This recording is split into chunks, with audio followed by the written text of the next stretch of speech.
الصلاة والسلام عليك يا رسول الله. الصلاة والسلام عليك يا حبيب الله. الصلاة والسلام عليك يا نبي الله وعلى آلك وأصحابك يا نور الله صلى الله تعالى عليه وسلم. أما بعد، فأعوذ بالله من الشيطان الرجيم. بسم الله الرحمن الرحيم. قال الله تبارك وتعالى في القرآن المجيد والفرقان الحميد: وما جعلنا لبشر من قبلك الخلد. صدق الله مولانا العظيم وصدق رسوله النبي الأمين المتين المبين المعين الكريم، ونحن على ذلك لمن الشاهدين والشاكرين، والحمد لله رب العالمين. إن الله وملائكته يصلون على النبي يا أيها الذين آمنوا صلوا عليه وسلموا تسليما. اللهم صل على سيدنا شفيعنا نبينا حبيبنا وطبيبنا ومولانا محمد وبارك وسلم. صلوا عليه صلاة وسلاما عليك يا رسول الله یا حبیب اللہ صلی اللہ تعالی علیہ وسلم. تمام تعریفیں اللہ رب العزت کی ذات بابرکات کے لیے جو خالق کائنات ہے اور مالک شش جہاد بھی. درود و سلام کی تمام تر قسمیں نازل ہوں اس کے پیارے حبیب، طبیبوں کے طبیب، آقا نامدار مدنی تاجدار، دونوں عالم کے مالک و مختار، ہم غریبوں کے غمگسار، سید ابرار و خیار، نائب پروردگار جناب پاک محمد رسول اللہ صلی اللہ تعالی علیہ وسلم کی بارگاہ مقدسہ پر اللہ رب العزت کی تعریف و توصیف اور نبی کریم صلی اللہ تعالی علیہ وسلم پر درود پاک کے بعد پیارے محترم علماء کرام، مشورہ اسلام، سامعین کرام، پردہ نشین خادین اسلام، السلام علیکم ورحمۃ اللہ وبرکاتہ. وعلیکم السلام ورحمۃ اللہ وبرکاتہ. اعلیٰ حضرت عظیم البرکت مجدد دین و ملت، امام عشق و محبت، امام محمد رضا خان فاضل بریلوی ارشاد فرماتے ہیں: ہائے غافل وہ کیا جگہ ہے جہاں، ہائے غافل وہ کیا جگہ ہے جہاں 5 جاتے ہیں 4 پھرتے، 5 جاتے ہیں 4 پھرتے. اور کسی شاعر نے کیا ہی خوب کہا ہے: جاگنا ہے جاگ لے افلاک کے سائے تلے، جاگنا ہے جاگ لے افلاک کے سائے تلے، حشر تک سونا پڑے گا خاک کے سائے تلے، حشر تک سونا پڑے گا خاک کے سائے تلے. سبحان اللہ سبحان اللہ. پیارے محترم سامعین کرام، اب تو گنے چنے لوگ بچے ہوئے ہیں. اللہ ان کی زندگی کو سلامت رکھے. آمین ثم آمین. جو اتنی سردی میں بیٹھے ہوئے ہیں اور کچھ دین کی باتیں سماعت کرنے کے لیے یہاں پر مشقت برداشت کر رہے ہیں، میں اللہ کی بارگاہ میں دعا کرتا ہوں کہ مولا ان کا یہاں آنا اور اس سردی میں یہاں پر بیٹھ کر علماء و شعراء کی گفتگو سماعت کرنا قبول فرمائے. آمین. یہ محفل جو سجی ہے مرحومین کے نام پر جو ہم سے پردہ فرما گئے ہیں، ان کے نام سے یہ محفل سجی ہے. یہ افسوس کا مقام ہے کہ جو لوگ کل ہمارے ساتھ تھے آج زمین کے نیچے وہ نظر آ رہے ہیں، ہمارے ساتھ نہیں ہیں، اور ایک دن آئے گا کہ ہمیں بھی اس خاکدان گیتی سے زمین کے نیچے جانا پڑے گا۔ ہمارے حافظ قاری جناب مولانا گلبہار مجاہدی صاحب ہمارے بہت سینئر ہیں، یہاں تک کہ جب میں دارالمجاہد ملت میں داخلہ لیا تو ان کی فراغت ہو چکی تھی۔ ہمارے بڑے بھائی ہیں، مربی ہیں ہمارے، اللہ ان کو سلامت رکھے۔ اور ایک جانب ہمارے ناہید اقبال صاحب بھی تشریف رکھ رہے ہیں، مولانا ذاکر حسین صاحب، ضیاء الدین ضیاء بھائی، ممتاز زمن صاحب اور دیگر علماء کرام و شہر اسلام تشریف رکھتے ہیں۔ بس آپ لوگ جتنے لوگ ہیں کچھ دیر میری باتوں کو سماعت کریں۔ آپ لوگ تو جانتے ہیں کہ میں زیادہ چلا چلی کرتا نہیں ہوں، بڑے سلیس انداز سے گفتگو کرنا پسند کرتا ہوں تاکہ باتیں ایسی ہوں جو لوگوں کے ذہن میں سما جائیں، ورنہ ہم ایسا کریں گے کہ 2 گھنٹہ چلا کر چلے جائیں گے اور لوگوں کی سمجھ میں کچھ نہ آئے تو پھر 2 گھنٹہ چلانا ہمارا بگاڑ جائے گا۔ تو آج جو محفل سجی ہے ہمارے مرحومین کے لیے یہ سارے ثواب کی محفل ہے۔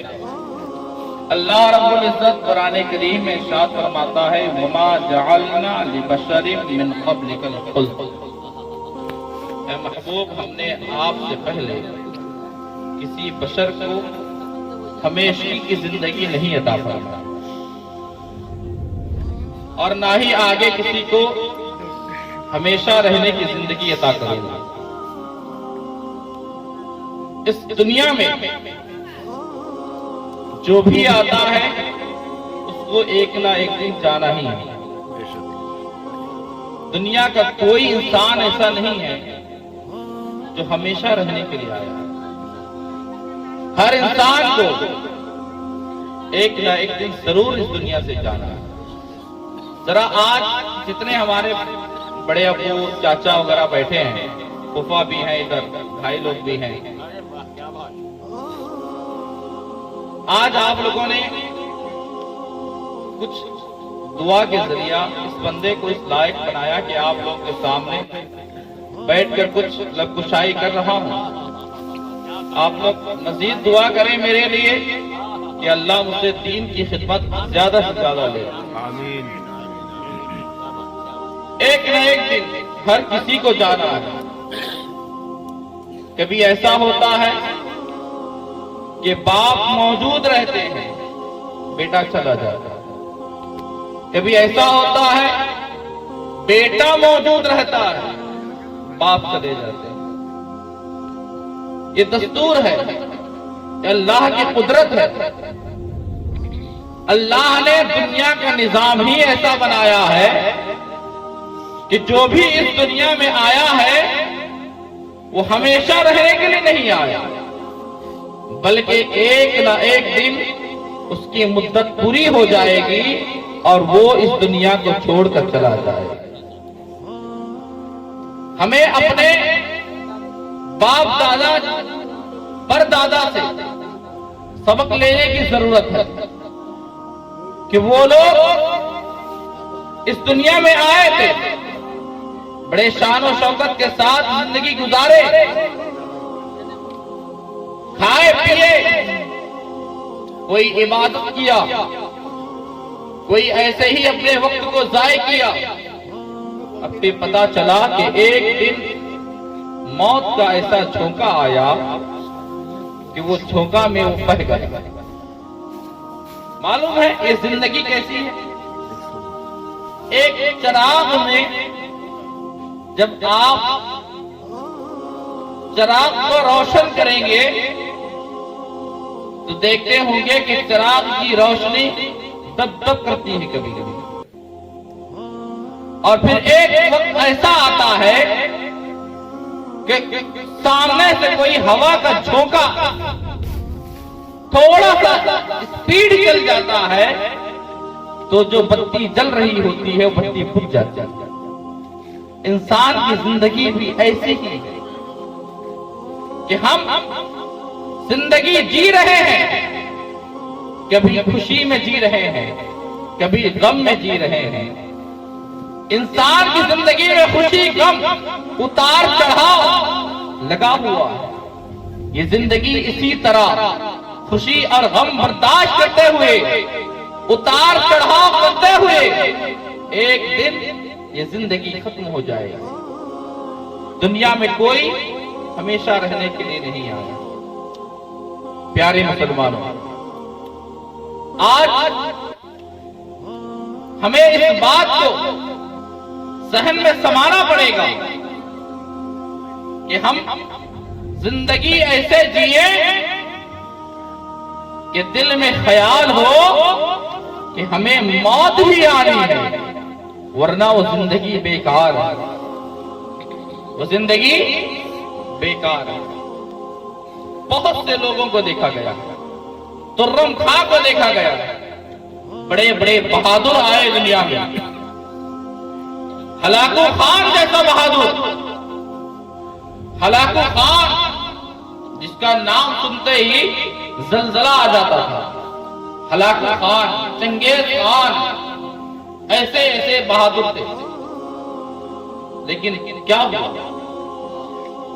ایک دن ایسا ہوا کہ موت آئی اور چلے گئی۔ ایک حدیث پاک ہے،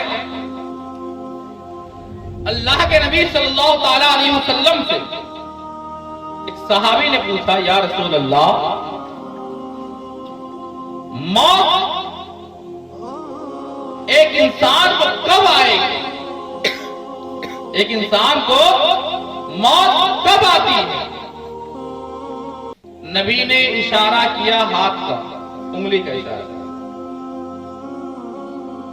اس انگلی کے اشارے سے وہ صحابی نہیں سمجھ پائے، نہیں سمجھ پائے۔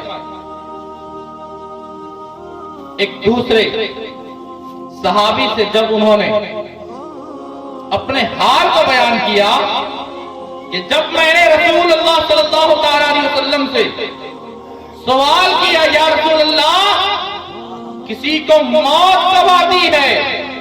تو نبی نے اس طرح اشارہ کیا، کیا مطلب ہوتا ہے؟ اس صحابی نے جواب دیا، اے میرے بھائی، اے نبی کے صحابی، آپ اس اشارے کو نہیں سمجھ پائے؟ انہوں نے کہا کہ نہیں۔ انہوں نے کہا کہ یہ جو 5 انگلی کا اشارہ دکھایا گیا ہے، اس 5 انگلی کے اشارے سے 5 علم جو ہے مراد ہے۔ 5 علم کیا ہے؟ اللہ کے علاوہ کسی اور کو نہیں دیا گیا سوائے رسول کے۔ وہ 5 علم کیا ہے؟ وہ 5 علم ایک یہ ہے کہ ماں کے پیٹ میں بچہ کیا ہے، لڑکا ہے یا لڑکی، یہ کوئی نہیں بتا سکتا۔ ایک اس میں سے یہ بھی ہے 5 علم میں سے کہ انسان کل کیا کرنے والا ہے، کسی کو خبر نہیں۔ ایک اس میں سے علوم خمسہ سے کہا جاتا ہے، اس میں سے ایک چیز یہ بھی ہے کہ کون کب مرے گا کسی کو معلوم نہیں۔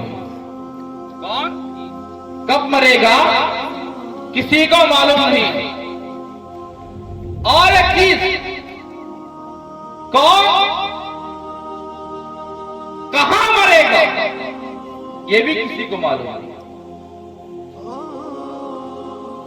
کس زمین میں مرے گا، ما تدری بأی نفس، کسی نفس کو معلوم نہیں ہے کہ وہ کس زمین میں مرے گا، کس زمین میں مرے گا، ان کا کسی کو نہیں۔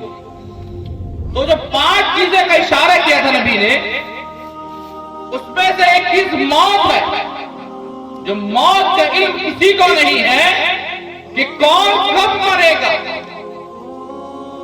نبی نے اس چیز کو ہمارے لیے چھوڑ دیا تاکہ ہم اس چیز سے سبق لیں کہ کسی کو اپنی موت کا وقت معلوم نہیں ہے کہ کب موت آ جائے۔ کبھی موت جوانی میں آ سکتی ہے، کبھی موت بڑھاپے میں آ سکتی ہے، تو کبھی موت بچپنا میں بھی آ سکتی ہے، تو کبھی موت ماں کے پیٹ میں بھی آ سکتی ہے، کسی کو معلوم نہیں۔ نبی نے ہمیں اشارہ دیا، یہ ہمیں آنے دی چھوڑ دیا تاکہ ہم کو یہ سمجھ میں آنا چاہیے کہ جب موت کا علم نہیں ہے ہم لوگ، جب ہمیں معلوم نہیں ہے کہ موت کب آئے گی، تو ہمیں ہر وقت موت کے لیے تیار رہنا چاہیے، ہمیں ہر وقت موت کے لیے تیار رہنا چاہیے، کیونکہ اللہ نے قرآن میں باضابطہ طور پر ارشاد فرما دیا ہے کل من علیہا فان وَيَبْقَى وَجْهُ رَبِّكَ ذُو الْجَلَالِ وَالْإِكْرَامِ، کہ زمین میں جتنی چیزیں ہیں ہر چیز ٹوٹ پھوٹ کر کھڑا ہو جائے گی، اگر باقی رہے گی تو وہ ہے اللہ کی ذات، سبحان اللہ، سبحان باقی رہنے والی ذات اللہ۔ اس کا مطلب ہر انسان کو، بلکہ انسان تو انسان، ہر چیز کو فنا ہونا، کوئی قائم رہنے والی چیز نہیں ہے۔ معلوم ہے نبی نے کیا حدیث میں فرمایا، یہ دنیا جس کو ہم سب کچھ سمجھ بیٹھے ہیں، ہم دنیا میں ایسے جی رہے ہیں ایسا لگتا ہے کہ کبھی موت آئے گی ہی نہیں، ایسے جی رہے ہیں، جبکہ نبی فرماتے ہیں کن فی الدنیا کأنک غریب وعابر سبیل، نبی فرماتے ہیں دنیا میں تم اس طرح زندگی گزارو جس طرح ایک مسافر زندگی گزارتا۔ کن فی الدنیا کأنک غریب، تم دنیا میں ایسی زندگی گزارو جس طرح ایک مسافر زندگی گزارتا ہے۔ ایک مسافر کبھی آج یہاں ہے تو کل وہاں رہے گا، کل وہاں ہے تو پرسوں وہاں رہے گا، اسی طرح تم کو اپنی زندگی گزارنا۔ نبی ہمیں درس دے رہے ہیں، آج ہم ایسی زندگی گزار رہے ہیں ایسا لگتا ہے کہ موت آنے ہی نہیں ہے، لیکن جب موت کا وقت آتا ہے، انسان جب مرنے لگتا ہے نا تو لگتا ہے کہ وہ کبھی جینا نہیں چاہتا ہے نا، کبھی جینا نہیں چاہتا۔ پیارے مسلمان، آج جو ہمارے دادا پردادا ہیں وہ مٹی تلے دفن ہے، مٹی تلے دفن ہے، اللہ ان کو جنت نصیب کرے۔ آج ان لوگوں نے مل کر یہ محفل سجائی ہے ان کو کچھ ثواب پہنچانے کے لیے، تھوڑی سی محنت کی ہے ان کو ثواب پہنچانے کے لیے۔ آج ان لوگوں نے اس محفل کو آگے بڑھایا ہے، کل ان کی اولاد ان کے لیے یہ محفل سجائے گی، سبحان اللہ، کل ان کی اولاد ان کے لیے یہ محفل سجائے گی۔ اور میں دعا کرتا ہوں کہ جب تک اللہ تعالی ہمیں زندگی دے اپنے مرحومین کو یاد کرتے رہنا چاہیے۔ پیارے مسلمان، نبی کی ایک اور حدیث ہے، بڑی پیاری حدیث ہے۔ نبی فرماتے ہیں الدنیا سجن المؤمن وجنت الکافر، یہ دنیا، معلوم ہے یہ دنیا کیا ہے؟ مومن کے لیے، کافر کے لیے تو یہ عیش کی جگہ ہے، کافر کے لیے یہ جنت ہے۔ کافر چاہتے ہیں کتنا عیش کرتے ہیں، معلوم، مومن کے لیے کیا ہے؟ نبی فرماتے ہیں الدنیا سجن المؤمن، کہ دنیا مومن کے لیے قید خانہ ہے، قید خانہ۔ دنیا مومن کے لیے، ایک مسلمان کے لیے قید خانہ ہے، جس طرح ایک مجرم قید خانے میں رہتا ہے، جیل میں رہتا ہے، اور پھر سزا کٹ جانے کے بعد وہ آزاد ہو جاتا ہے، اسی طرح مومن اس دنیا میں قید میں ہے، لیکن جب اس مومن کے سامنے موت آتی ہے تو موت دلہن بن کر آتی ہے، موت دلہن بن کر آتی ہے۔ معلوم ہے نبی فرماتے ہیں ایک مومن کے پاس جب اس کی موت آتی ہے تو ایسے ویسے نہیں آتی، بلکہ ایک پیاری سی صورت بنا کر آتی ہے، ایسی صورت بنا کر آتی ہے جس صورت کو دیکھ کر مومن کا چہرہ کھل اٹھتا ہے۔ ایک مومن جس کے دل میں ایمان کا نور ہوگا وہ موت کو دیکھ کر بھی خوشیاں منائے گا، کیونکہ ایک مومن کے دل میں یہ رہتا ہے کہ میں مروں گا تو کہیں اور نہیں، قبر میں جاؤں گا، اور قبر میں جانے کے بعد کہاں کیا ہوگا، وہاں کیا ہوگا کہ قبر میں جانے کے بعد ہمارے مصطفیٰ کا چہرے کی جانا۔ سبحان اللہ۔ ایک مومن جب مرتا ہے تو اس کا یہ ایمان ہوتا ہے کہ ہم مرنے کے بعد جب قبر میں جائیں گے تو نبی کا چہرہ دکھا کر سوال ہوگا، ما کنت تقول فی ھذا الرجل، اس شخص کے بارے میں یعنی نبی کے بارے میں تم دنیا میں کیا کہتے تھے؟ اگر وہ مومن ہوگا تو پکار اٹھے گا، وہ محمد رسول اللہ صلی اللہ تعالی علیہ وسلم، یہ ہمارے رسول ہے جو اللہ کے پیارے بندے ہیں اور ہمارے رسول پیارے معلوم ہے؟ یہ مومن کے لیے موت کا، یہ مومن کے لیے، اور ایک کافر کے لیے موت کس طرح آتی ہے معلوم ہے؟ کافر کے لیے بڑی بھیانک صورت ہوتی ہے۔ جب کافر کے پاس موت آتی ہے نا بڑی بھیانک صورت ہوتی ہے، اس صورت دیکھ کر ہی گھبرا جاتا ہے، گھبرا جاتا ہے مکمل طور پر، پسینہ پسینہ ہونے لگتا ہے۔ پیارے مسلمان، ہمیں ایسی موت سے بچنے کی دعا کرنا چاہیے۔ کچھ باتوں کو بیان کر کے بیان ختم کروں گا۔ انسان جب مر جاتا ہے تو اس کے مرنے کے بعد 5 حصے ہوتے ہیں۔ کتنے حصے؟ 5۔ مرنے کے بعد 5 حصے ہوتے ہیں۔ پہلا حصہ تو یہ ہے کہ اس کا روح، اس کی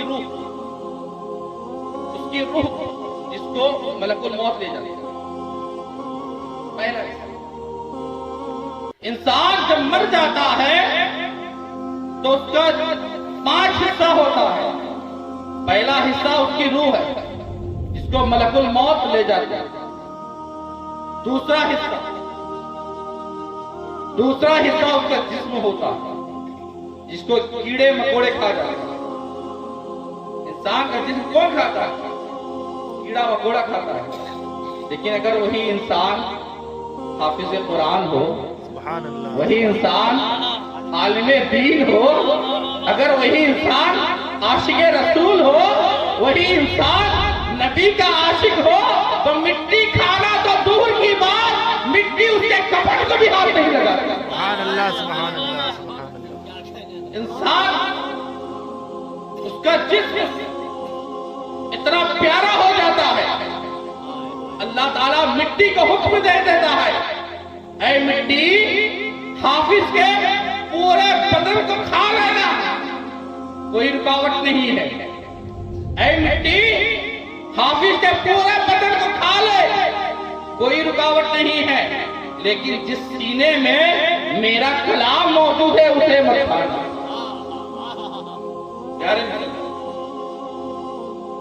دوسرا حصہ انسان کا جسم ہوتا ہے جسے کیڑے مکوڑے کھاتے ہیں۔ تیسرا حصہ انسان کی ہڈیاں ہوتی ہیں جسے مٹی کھا جاتی ہے۔ اللہ کی قدرت بھی عجیب ہے۔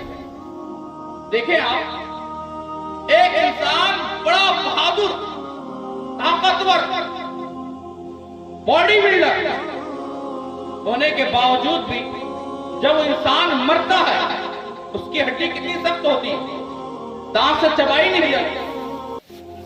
جب وہ انسان مرتا ہے قبر میں جانے کے بعد یہ قبر کی مٹی جو ہے اس انسان کی ہڈی تک کو کھا لیتی ہے۔ یہ اللہ کی قدرت ہے۔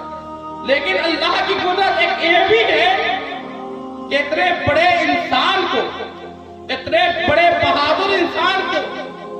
مٹی کھا جاتی ہے، لیکن اسی مٹی کے اندر جب ہم دھان کا ایک دانہ ڈالتے ہیں، بادام کا ایک دانہ ڈالتے ہیں، کسی پھل کا ایک دانہ ڈالتے ہیں، وہ مٹی کھاتی نہیں ہے، بلکہ وہ مٹی اس دانے کو اٹھا دیتی ہے۔ یہ اللہ کی قدرت ہے، ایک بہادر کو کھا جاتی ہے اور ایک چھوٹے سے دانے کو اٹھا دیتی ہے۔ کیا بات؟ یہ اللہ کی قدرت ہے۔ اللہ کی قدرت کو کوئی نہیں سمجھ سکتا۔ جو اللہ کی قدرت کو سمجھنے کی کوشش بھی کیا نا، وہ پاگل ہو گیا۔ ایک سائنٹسٹ تھا، اس نے کوشش کیا، اس نے اپنا دماغ لگایا، سائنٹسٹ نے اپنا دماغ لگایا اور اس نے کہہ دیا، تھوڑے پڑھے لکھے بہت زیادہ ہو جاتے ہیں نا تو ان کو گھمنڈ آ جاتا اپنے علم ہے نا، تو سائنٹسٹ کو ایک گھمنڈ آ گیا اور اس نے اللہ کی تخلیق پر سوال اٹھا دیا۔ اللہ نے جو پیدا کیا ہے اس پر اس نے سوال کر دیا۔ کیا سوال کیا؟ اس نے کہا کہ اللہ نے پیدا تو سب کچھ ٹھیک کیا، لیکن کہیں کہیں سیٹنگ اور فٹنگ میں گڑبڑی ہو گئی۔ کہیں کہیں سیٹنگ اور فٹنگ میں گڑبڑی ہو گئی۔ ایسے گڑبڑی ہو گئی تو دیکھو، آم کا پیڑ اتنا موٹا ہوتا ہے، اتنا چوڑا، اتنا موٹا، اتنا لمبا ہوتا ہے، لیکن پھل ہوتا ہے اتنا بڑا۔ آم کا پیڑ اتنا لمبا چوڑا موٹا ہوتا ہے، لیکن پھل ہوتا ہے اتنا بڑا۔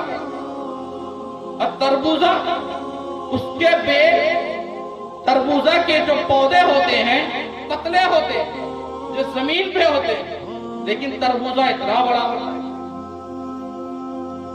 تو اس سے سوال ہوا، تمہارے حساب سے کیا ہونا چاہیے؟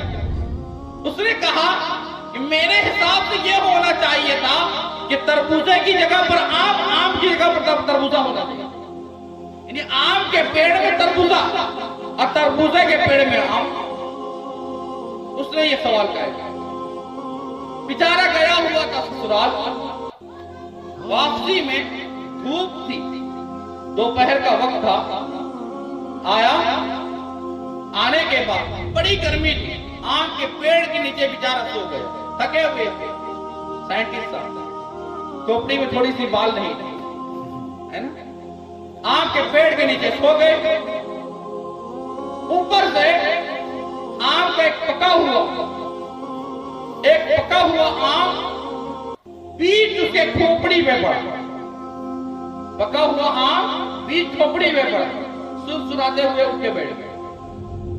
اب سائنٹسٹ کا دماغ گھوم گیا، ارے یار، اتنا بڑا آم گرا تو اتنا زور سے لگا، اگر تربوزہ جیسا آم گرتا تو میرا سر ہی پڑ جاتا۔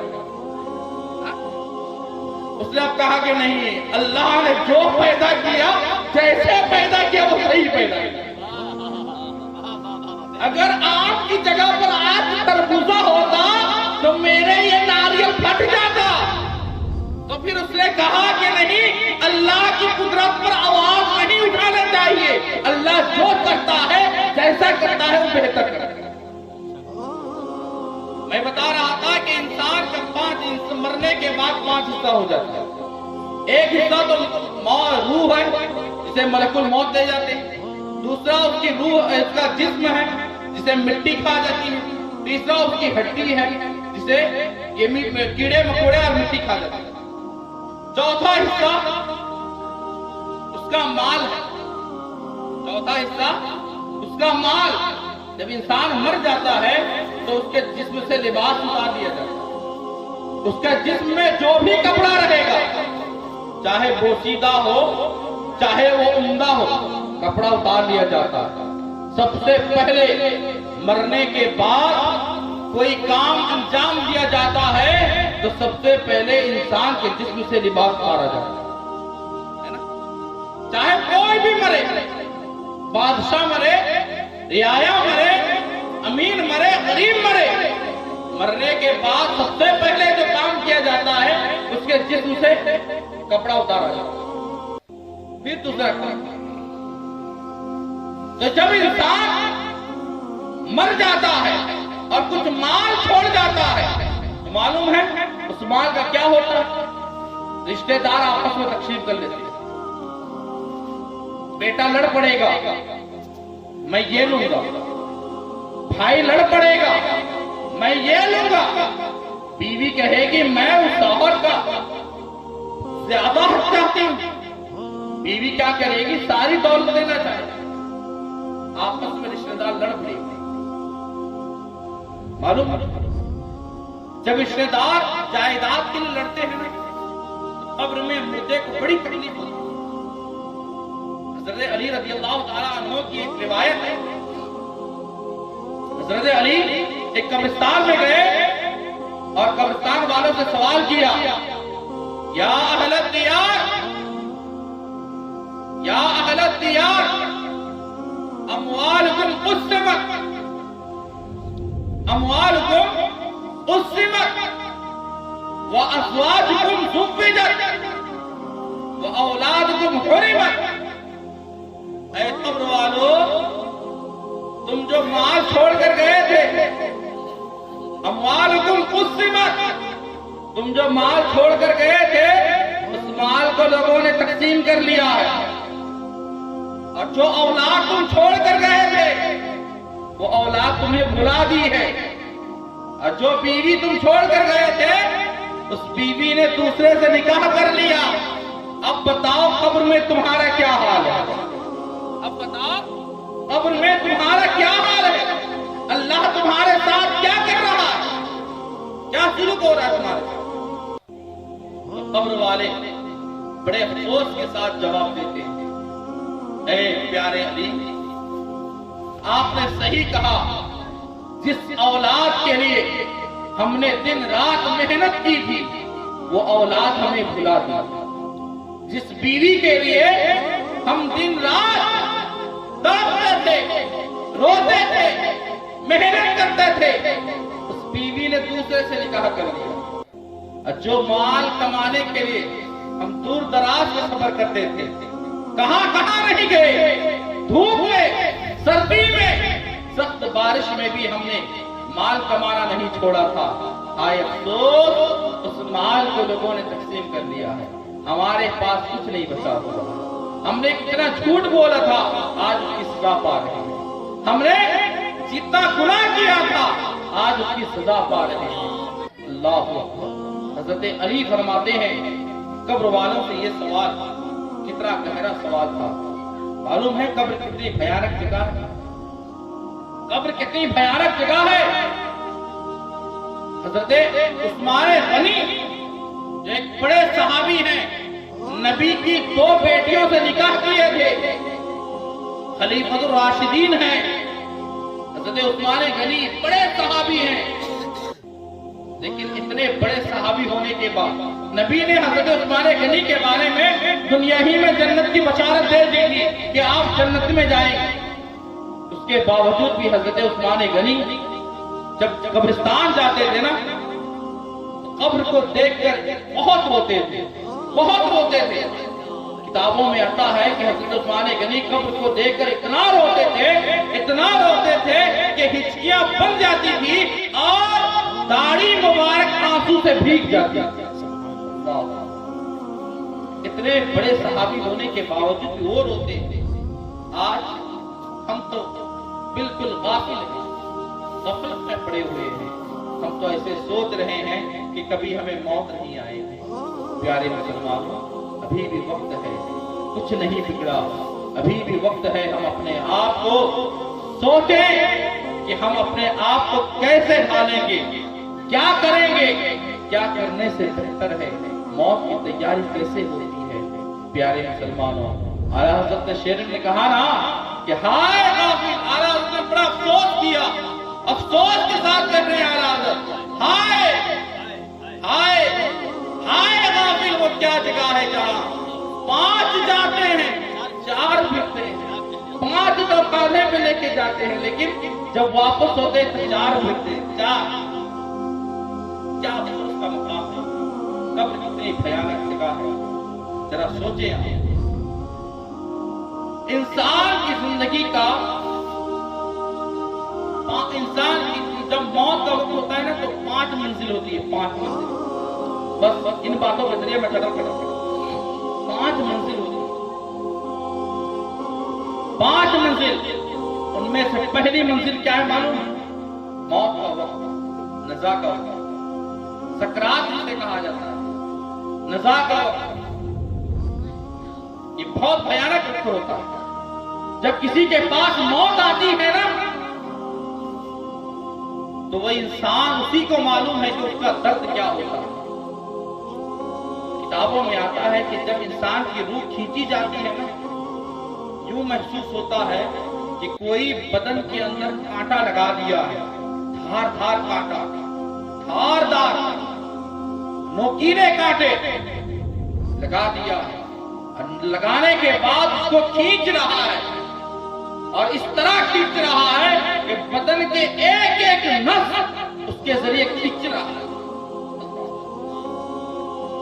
آپ جب بدن تھوڑا سا کٹ جائے نا بہت درد ہوتا ہے. ایک نس کٹ جائے تو انسان درد کے مارے مر جاتا ہے. لیکن موت جب آتی ہے تو اس کی تکلیف یہ ہوتی ہے. دوسری منزل کیا ہے معلوم؟ قبر. انسان جب مر جاتا ہے تو اس کی دوسری منزل قبر ہے. اور قبر کتنی بھیانک جگہ ہے. اللہ اللہ، قبر کے بارے میں سوچتے ہیں تو روح کانپ جاتی ہے. قبر اتنی بھیانک جگہ ہے کہ وہاں پر کوئی پرسان حال نہیں ہوتا. لوگ آپ کو سفید کپڑے میں لپیٹ کر مٹی میں جہاں پر کوئی بستر نہیں ہوتا. اب ذرا قبر کو نظر پہ رکھیں.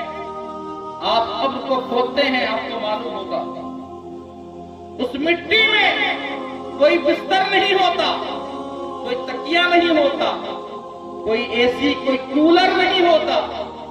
اس مٹی میں ڈال دیا جاتا ہے. معلوم ایک چٹائی بھی نہیں دی جاتی. اللہ، چاہے امیر ہو چاہے غریب ہو کوئی بھی ہو اس مٹی میں سلا کر آ جاتے ہیں. اور قبر کو ایسے بھرتے ہیں مٹی. قبر میں لوگ ایسے قبر میں مٹی بھرتے ہیں کہ لوگوں کو کہیں ایسا نہ ہو کہ مردہ اٹھ کر نہ آ جائے. کتنی بھیانک. ذرا تصور تو لائیں، تصور لائیں کہ ہمیں بھی اسی مٹی میں سونا ہے. آج جو ہم تکیہ، نرم نرم گدے، اے سی کولر استعمال کر کے ہم آرام دہ چیزوں کی استعمال کرتے ہیں تاکہ ہمارے جسم کو آرام ملے، لیکن وہاں تو کچھ بھی نہیں ہے. لائٹ بھی نہیں ہے. اور کوئی لائٹ لگانے کی بھی کوشش کرے گا تو لگا نہیں پائے گا. لائٹ بھی نہیں ہے، اجالا بھی نہیں ہے. ہمارے اگر نیکی نہیں ہے تو قبر روشن بھی نہیں ہوگی. ہاں، جس کے پاس کچھ نیکی ہے، جس کے پاس کچھ نیکی ہے تو وہ نیکی قبر میں اس کے لیے روشنی کا کام کرے گی. اور معلوم ہے جس کے پاس کچھ نیکی ہوتی ہے تو وہ قبر ایسی روشن ہو جاتی ہے کہ اس کی نگاہ جہاں تک جائے گی قبر کو اللہ تعالیٰ چوڑا کر دے گا. معلوم جب کوئی مومن مرتا ہے قبر میں جاتا ہے تو اللہ تبارک و تعالیٰ فرشتوں سے حکم دیتا ہے، اے فرشتوں یہ میرا بندہ ہے، یہ میرا چاہنے والا ہے. اے میرے فرشتوں اس کا لباس اتار دو اور اس کو جنت سے لباس لا کر پہنا دو، جنتی لباس پہنا دو اور بستر بچھاؤ، جنت کا بستر بچھاؤ اور جنت کے بستر میں اس کو ایسے لٹا دو، ایسے لٹا دو جیسے پہلی رات میں دلہن ہوتی ہے، ایسے لٹا دو اور جنت کی کھڑکی کھول دو تاکہ قیامت تک اس کو ساتھ. لیکن اگر کوئی کافر یا گنہگار بنتا تو اس کی سزا بڑی بھیانک ہے. تو اس کا بدن سے لباس آنے کے بعد آگ کا لباس پہنایا جائے. آگ کا لباس جو ہر وقت اس کو جلاتی رہتی ہے اور اس کا بستر بھی آگ رہا ہوتا ہے. اور معلوم ہے جہنم کی کھڑکی اس قبر میں کھول دی جاتی ہے. جہنم کی کھڑکی کے بارے معلوم ہے جہنم کی آگ اتنی بھیانک ہے نا، کتابوں میں آتا ہے کہ اگر دنیا میں سوئی کے نوکے کے برابر جہنم کی آگ کھول دی جائے، دنیا کی ساری مخلوق جل کر راکھ ہو جائے، ایسی آگ ہے۔ اور وہ آگ دن رات جلاتی رہے گی۔ پھر قبر میں بچھو، سانپ مسلط کر دیا جائے گی، فرشتہ مسلط کر دیا جائے گا، جو دن رات سزا دے گا، جو دن رات اسے مارتا رہے گا، یہاں تک کہ حشر آ جائے۔ تو دوسری منزل قبر، دوسری منزل قبر۔ انسان کی تیسری منزل حشر ہے، حشر، جہاں پر سارے لوگ جمع ہوں گے قیامت کے روز۔ حشر میں سارے لوگ جمع ہوں گے، حضرت آدم سے لے کر قیامت تک کتنے حضرات ہوں گے، سارے لوگ جمع ہوں گے۔ اور معلوم ہے حشر کا دن کتنا بھیانک ہوگا؟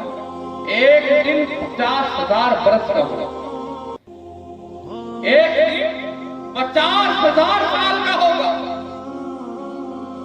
اور اس 50,000 سال میں انسان اس زمین میں، معلوم ہے حشر کے دن زمین تانبے کی ہوتی ہے، مٹی کی نہیں، ہزاروں فیٹ دور سے سورج کی روشنی زمین پر پڑتی ہے، زمین جذب کرنے کے بعد کچھ ابھار کر پھینکتی ہے تو گرمی لگتی ہے۔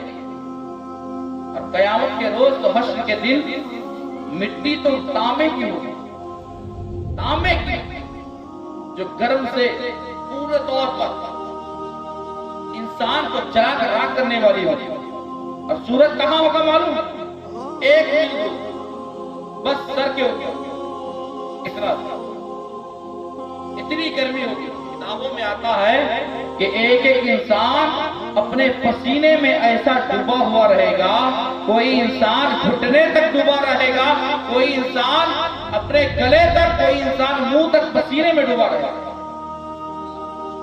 پسینہ، اتنا پسینہ رہے گا کہ انسان یہاں تک ڈوبا ہوا رہے گا، پریشانی کے عالم میں رہے گا، کوئی کسی کو پوچھے گا نہیں، نہ باپ بیٹے کا ہوگا، نہ بھائی بھائی کا ہوگا، نہ ماں بیٹی کی ہوگی، کوئی کسی کو پہچانے گا نہیں، سب نفسی نفسی کے عالم میں ہوگا۔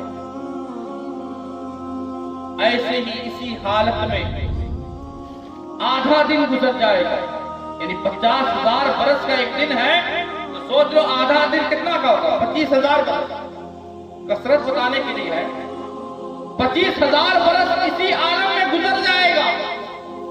لوگ بے حال ہو جائیں گے، لوگ انتظار میں رہیں گے کہ کب ہمارا حساب کتاب ہوگا، حساب کتاب کب شروع ہوگا۔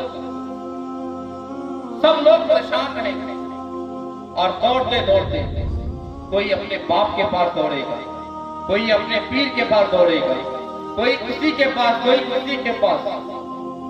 جب سب ادھر ادھر دوڑ لگائیں گے، دوڑتے دوڑتے کسی کو خبر ملے گی کہ چلو ہم انسانوں کے باپ آدم علیہ السلام کے پاس جاتے ہیں، ہو سکتا ہے وہ کوئی مدد کرے۔ لوگ دوڑتے دوڑتے حضرت آدم علیہ السلام کے پاس جائیں گے۔ آپ اللہ سے دعا کر دیجیے نا، اللہ تعالیٰ حساب و کتاب شروع کر دے، چاہے حساب کتاب کے بعد جہنم میں جانا ہو یا جنت میں جانا ہو، لیکن حساب کتاب شروع ہو جائے۔ لوگ یہی کہیں گے، حضرت آدم علیہ السلام کہیں گے کہ میں اس کام کے لیے نہیں، اذهبوا الى غیری، اذهبوا الى غیری، دوسرے کے پاس جاؤ، میں اس کام کے لیے نہیں ہوں، اگرچہ میں انسانوں کا باپ ہوں لیکن اب بھی میں اس کام کے لیے نہیں ہوں۔ لوگ دوڑتے ہوئے پھر جائیں گے حضرت نوح کے پاس، شیش کے پاس، ابراہیم علیہ السلام کے پاس، اسماعیل علیہ السلام کے پاس، سب کے پاس یہی جواب ملے گا، اذهبوا الى غیری، اذهبوا الى غیری، میں ابھی اس کام کے لیے نہیں، آگے جاؤ، دوسرے کے پاس جاؤ۔ سب لوگ گرتے پڑتے دوڑ لگائیں گے، آخر کار عیسیٰ علیہ السلام کے پاس پہنچیں گے۔ جب حضرت عیسیٰ علیہ السلام کے پاس پہنچیں گے اور ان سے درخواست کریں گے، عیسیٰ علیہ السلام آپ اللہ کے پیغمبر ہیں، کچھ دعا کر دیجیے نا، اللہ تعالیٰ ہمارا حساب کتاب شروع کر دے، میزان عمل شروع ہو ہمارا۔ حضرت عیسیٰ علیہ السلام کہیں گے تو میں تو اس کام کے لیے نہیں ہوں، البتہ ایک شخص کا پتہ بتاتا، ذرا اس کے پاس چلے جاؤ۔ لوگ تڑپ کر بولیں گے کہ کون ہے انسان، اب پتہ تو بتائیں۔ حضرت عیسیٰ علیہ السلام جواب دیں گے، ہوا محمد رسول اللہ، تم ہمارے رسول کے پاس چلے جاؤ، وہ تمہاری فریاد کو ضرور سنیں گے۔ سارے لوگ دوڑتے ہوئے ہمارے رسول کے پاس پہنچ جائیں گے اور کہیں گے یا رسول اللہ ذرا آپ کوشش تو کریں، یا رسول اللہ ذرا اللہ سے آپ دعا تو کر دیں۔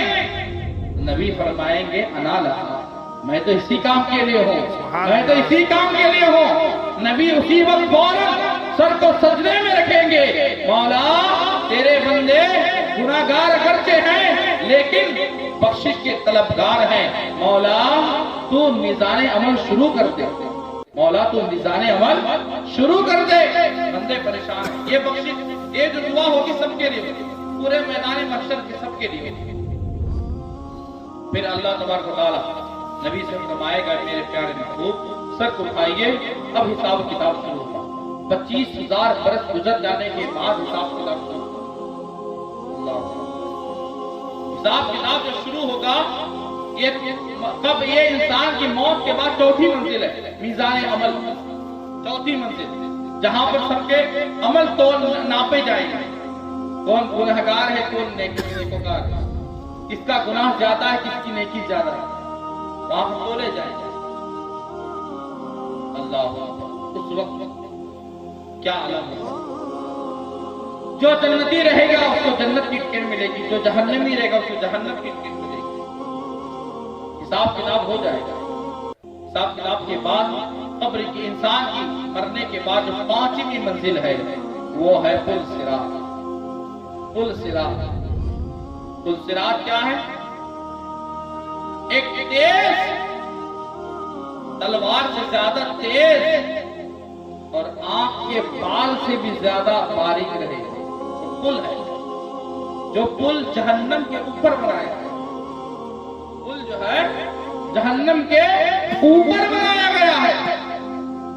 معلوم ہے جب انسان اس پل پر چلے گا جو جہنم کے اوپر بنایا گیا ہے، آنکھ کے بال سے بھی زیادہ باریک، تلوار سے زیادہ تیز ہے،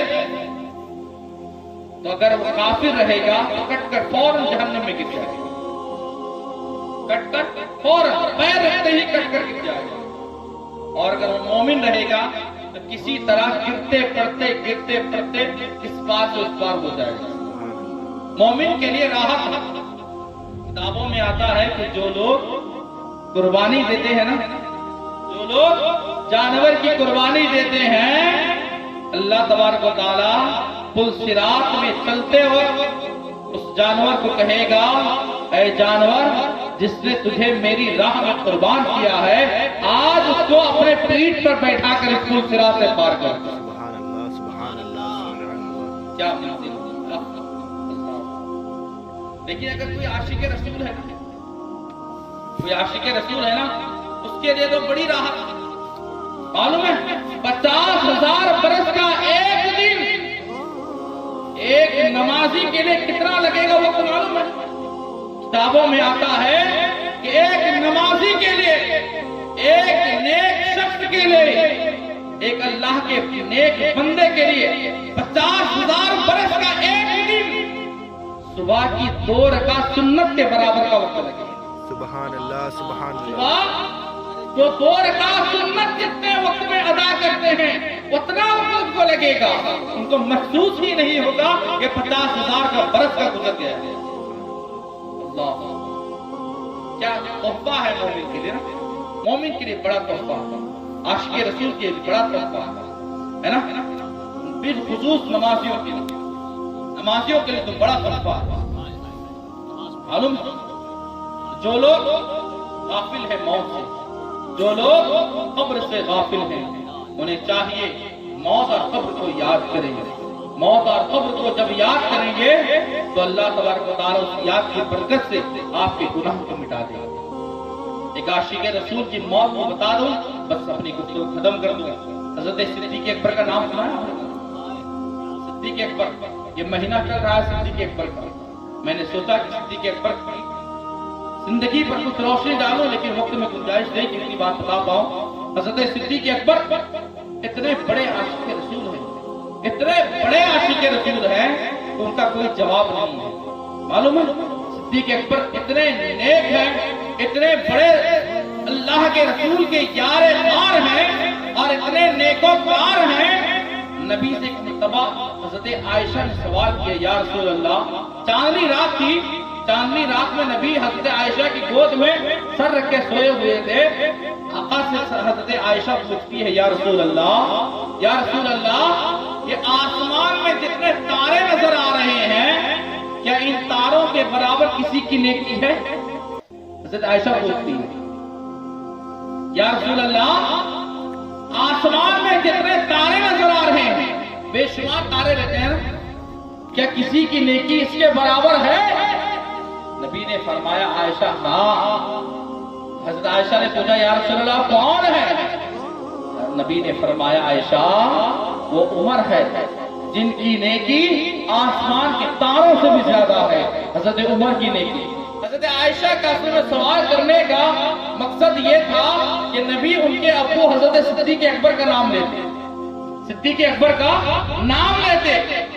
جیسے ہی حضرت عائشہ نے سنا کہ آسمان کے تاروں کے برابر حضرت عمر کی نیکی ہے، تھوڑے سے رنجیدہ ہو گئے۔ نبی نے مسکرایا، عائشہ کیا رنجیدہ ہوتی ہو؟